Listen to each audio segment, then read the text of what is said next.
Good day from the Italian Alps. Staying high,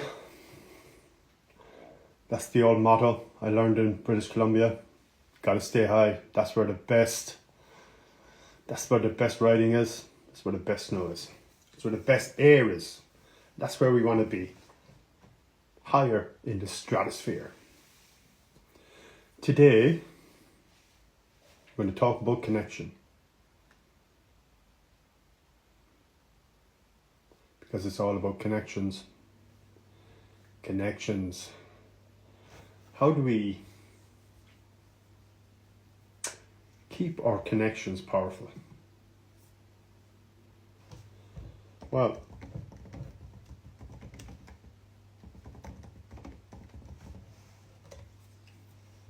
it's very simple, isn't it? It's very simple. We talk, we meet. I suppose like the in-person thing is really so important. I've been on a reconnection tour since Christmas Eve. Reconnected with friends I haven't seen in between 5 and 30 years.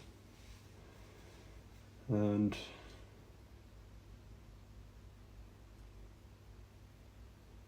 it's been invigorating. So invigorating.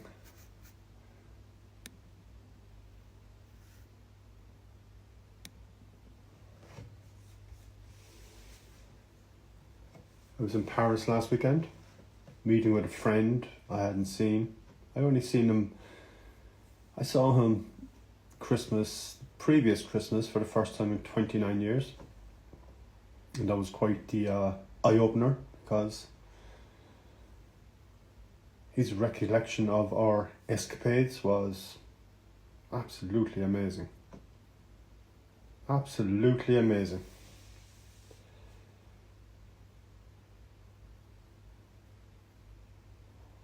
Isn't that something? Isn't that something? Yeah. He was pointing out details that we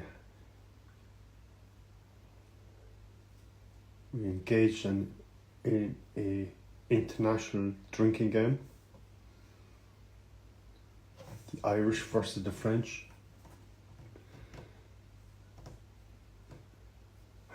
We won the game, but they carried us home. How was that possible? We were the worst for wear. And they remembered all the details.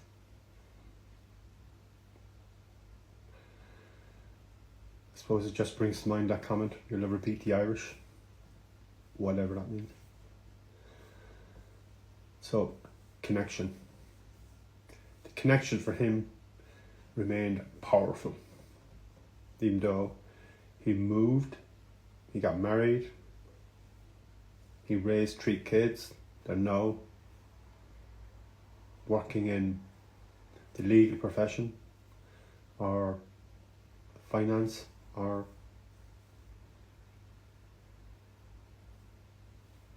some other profession. But in his own business, duties, responsibilities, obligations, all that. And yet, the connection remains strong despite all his busy years. So,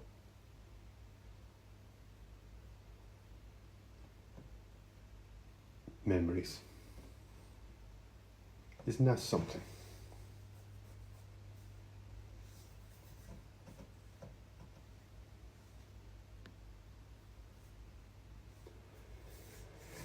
Yeah, so it's all about maintaining connections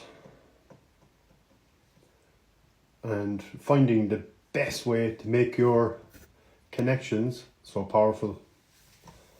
Powerful connections, reconnections. I was just saying that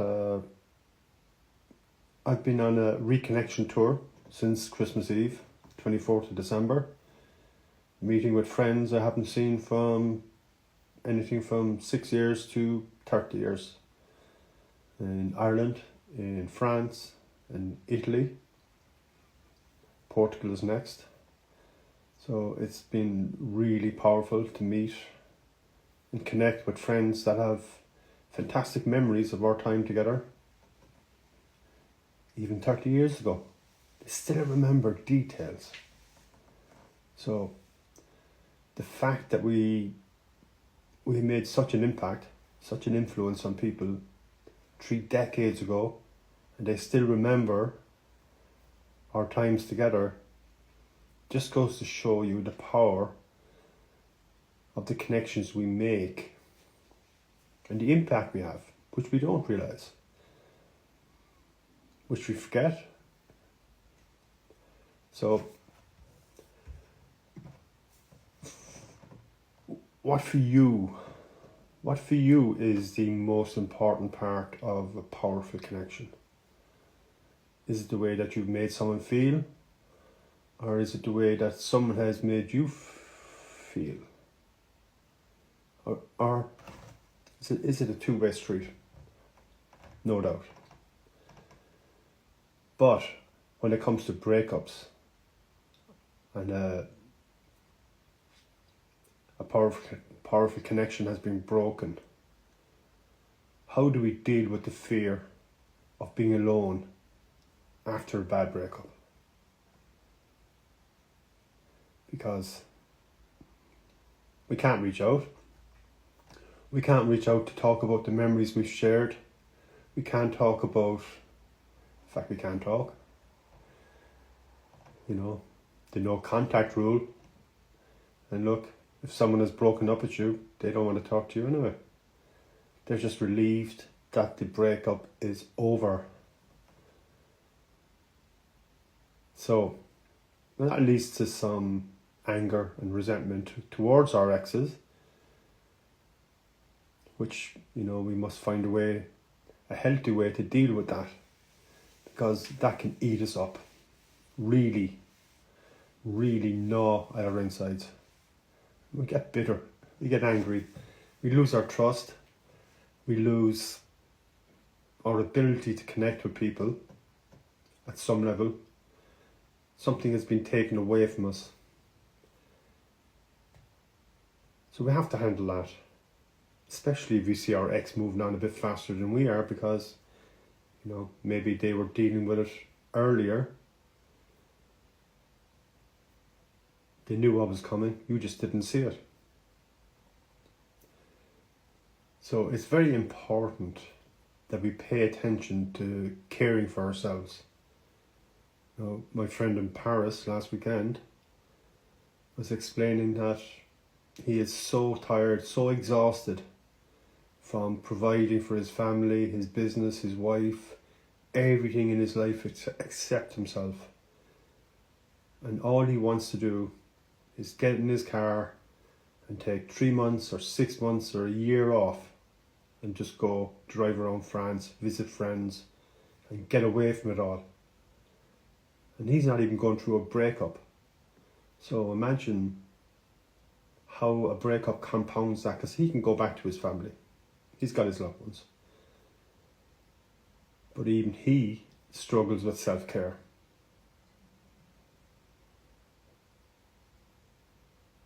And then the other factor is trust. We lose a portion of trust in women, in ourselves, in people, really, when we go through a bad breakup. It's a kick in the ass, it's a kick in the nuts, and it's hard to rebound. So we have to find a way to rebuild the trust, because at the end of the day, not every woman is for us.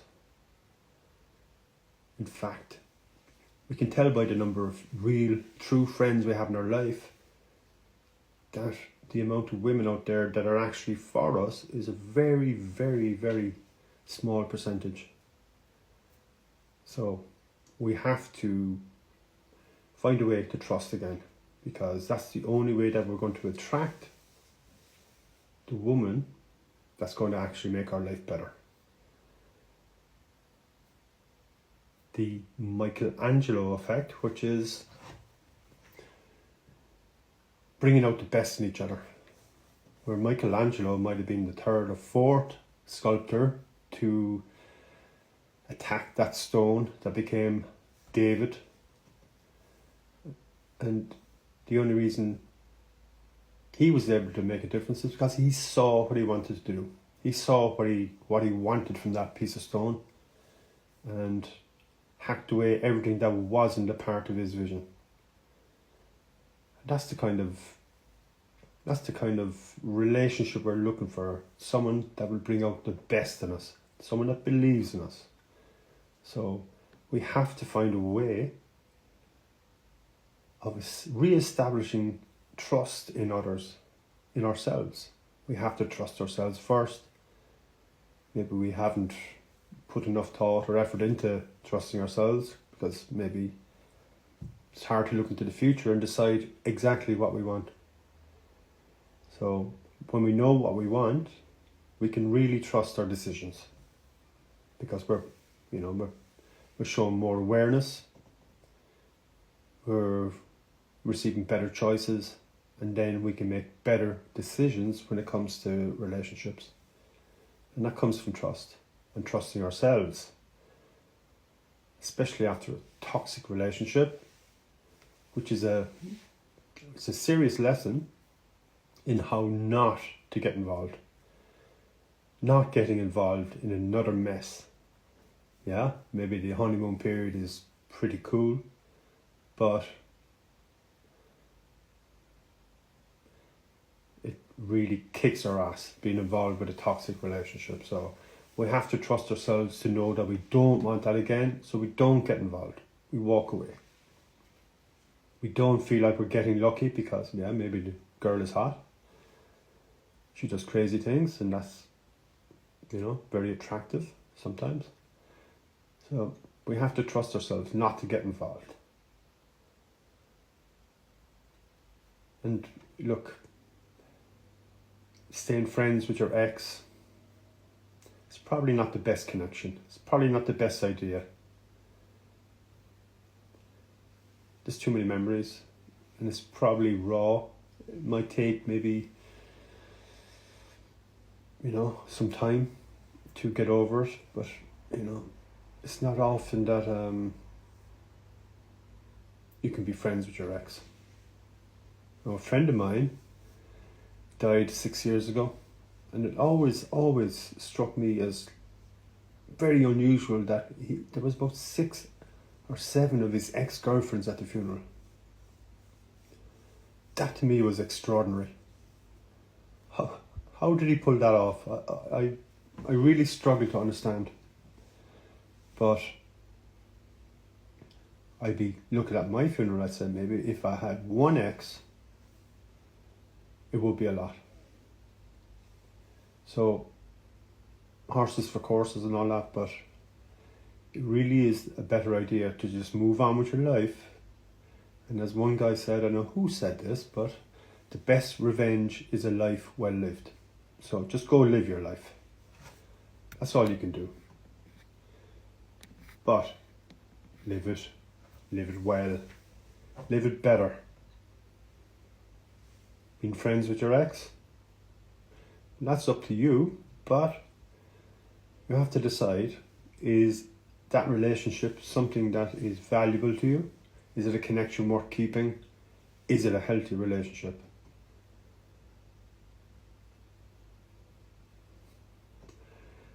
Who knows? But look, the one big thing about a breakup is you have to accept it and understand that in that relationship, you were doing the best that you could at the time for who you were.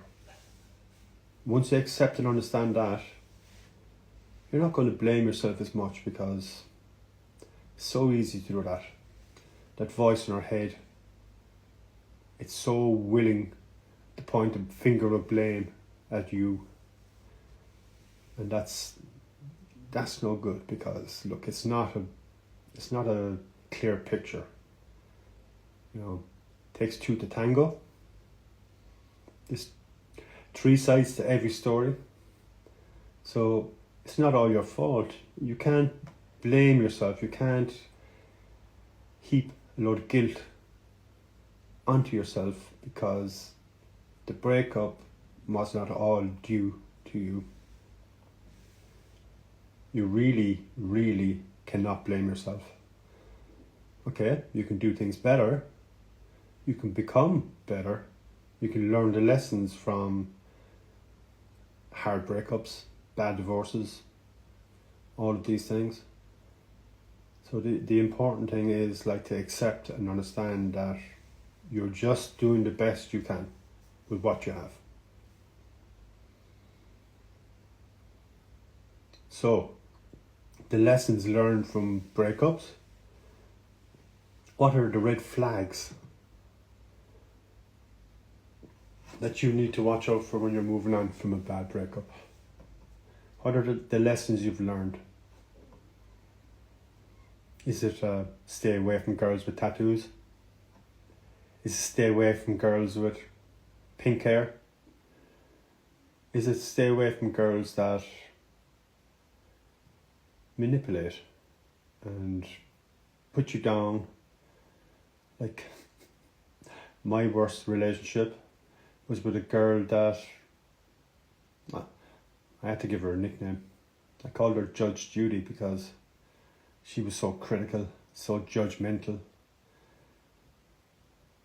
And at the end of the day, you know, maybe I wasn't the best, for sure, but it always seems so weird, so funny, that the people that are most critical or the most judgmental are the ones that are doing nothing with their lives.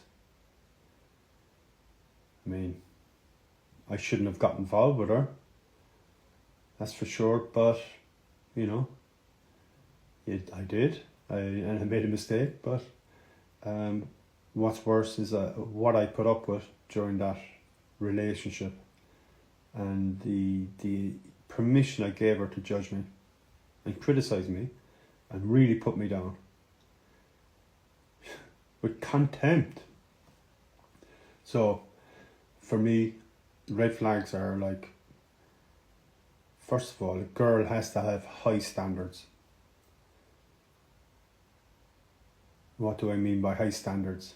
Well, yesterday, I'm here in the Italian Alps, and I met a friend who is American, and as we were riding around the mountain, she was explaining to me a toxic situation she was in just before Christmas, where she was renting a room in Nantucket in Massachusetts from a guy that was in his 40s but very, very immature, drank a lot, worked in a bar, very insecure about his appearance, about his age, gets Botox to keep himself looking young, and was very, very passive aggressive with her, so she ended up running off the island. But what he was saying to her is like, you know, that she should be getting out there and getting laid much more than she was.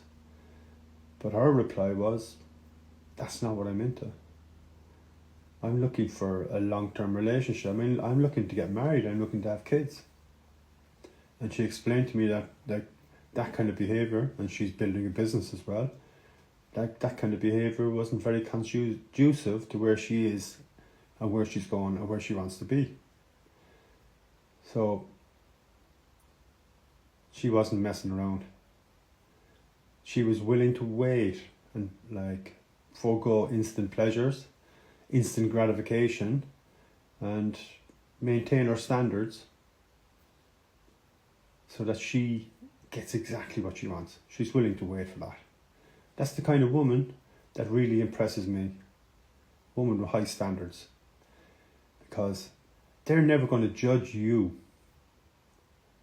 for the work that you do or the aspirations you have, the dreams you have, the goals you have. They're just going to encourage you. They're just going to help you be the best you can be. Bring out the best in you.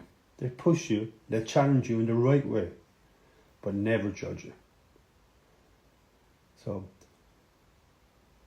for me, the one major red flag in a woman is she doesn't have high standards.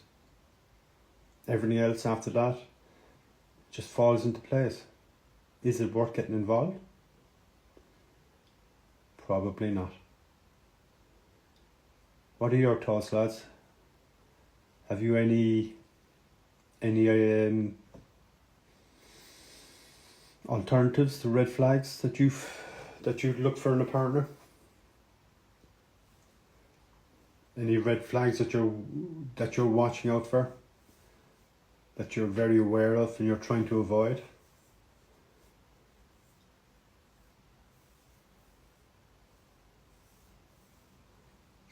Because look, none of us want to be alone. And being here in Italy, listening to, I suppose, the language of love, Italian, being spoken on the chairlifts, in the cafes, it's a fantastic ambience. It really is a passionate language. But how do we cope with the absence of a partner, the absence of love, when we're not speaking the language of love? Especially on, say, holidays or special dates. Sometimes being alone, being lonely, pushes us to make a few mistakes, and we get involved with the wrong people just to not be alone. So we have to figure out where do we source love? Because for us guys, the very simple fact is sometimes we just find it hard to love ourselves. So we accept a lower standard when it comes to women, or whatever partner we're looking for. So the important thing really is, how do we build on the trust we have in ourselves, knowing what we want, to then deciding that we are good enough, we are enough, we are more than adequate, there is a lot to us, we have the capacity, and it is possible, it is more than possible that we love ourselves, really, really love ourselves, appreciating the opportunities that come into our life, and taking moments to just feel that appreciation, because that gives us such an uplift. It gives us such motivation to believe. Like when I was walking around Paris last weekend with a friend I hadn't seen in 30 years, and listening to him go into such detail about escapades we had over 30 years ago, and the detail that he remembered I had long forgotten, and the detail he remembered just had, it just showed how much of an impact we can have on other people going back 2, 3, 4 decades, and they still remember that. So we do have an impact beyond what we realise. We do have an influence. We just don't see it because we don't believe it. But we have to trust in ourselves that we do have an impact. We have influenced people in good ways, not just in bad relationships or going through bad breakups, because that colours the book very differently for us. We believe the bad news much more than we believe the good news.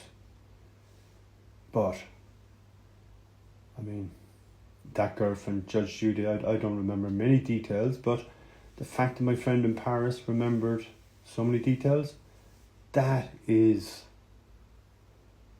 such a source of love for myself,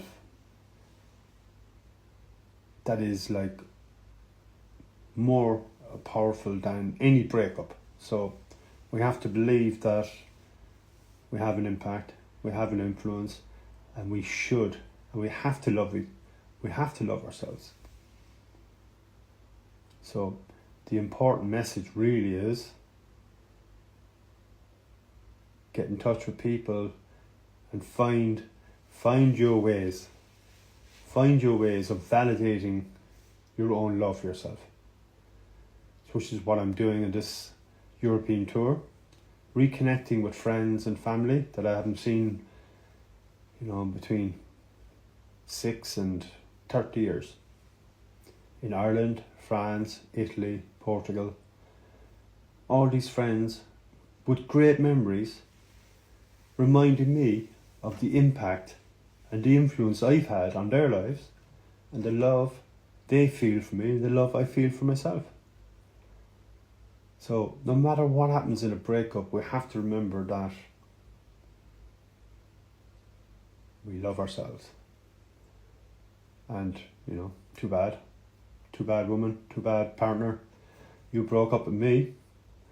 You're the one that's going to be missing it the most eventually, when you realise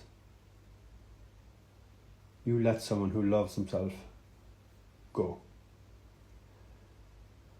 So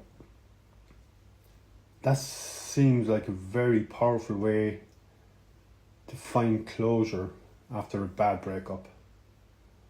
Reconnecting with the people that matter in your life. No matter if you haven't seen them for a long time. Because they will remember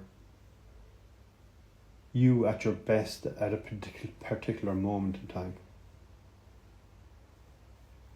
And that's the power of connection. Every time you connect powerfully with anyone, you're showing your love for yourself. And there's no better compliment. There's no better compliment than showing how much you love yourself to people. Maybe, you've just met them. But when they leave your company, they're going to feel a void where you stood just moments ago, and the love you have for yourself energetically. That's so powerful. So, guys, women, love yourself. Connect powerfully with friends. Connect powerfully with old friends. And never ever doubt that it's all about love.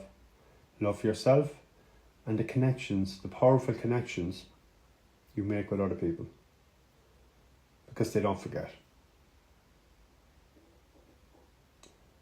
There you go, guys. Any questions?